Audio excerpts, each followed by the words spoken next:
Alright, so back with another unboxing video. I know they're not that interesting, but I need to upload another video. And so I was thinking, why not just make another unboxing video? So here we are. This is the Stream Deck Plus, which is basically a keyboard, but in a different form factor. Anyway, so this is just the box of how it looks like. The top-down angle as well. And I've already cut the tape, so let's just take this out.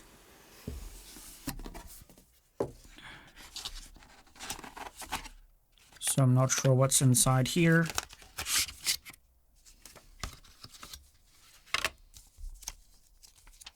Yep, basically just paperwork. Oh, this is the quick start guide, so that might come in handy.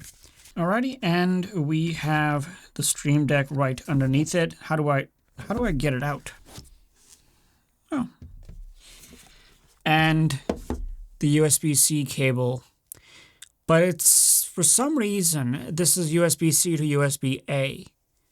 I wish it was C to C. So that's about it in terms of the unboxing. This was pretty uneventful unboxing. So this is what it looks like. There are 8 buttons on the top, and these are normal buttons. These are normal buttons. These are not the clicky keyboard type buttons. It has a display. I will check it out what it is. And then they have these 4 knobs, but these are all 4 stepped knobs. So now let's check out the Stream Deck Plus.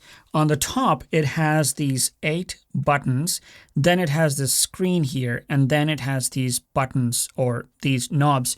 And these are stepper knobs, and they're all clickable. Pretty clicky though.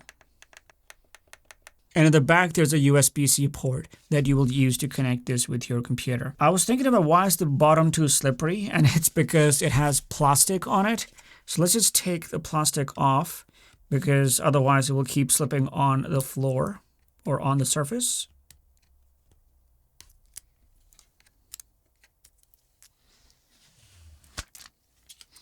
Cool, so now this is a rubber, so it will stay put. It won't move anywhere. So that's about it. It was a very short unboxing video of the Elgato Stream Deck Plus. See you in the next video. Oh, and let me know if you have any questions about it. If you want me to make a video on this thing, how to use it, how to set it up. But yeah, see you in the next video. Cheers.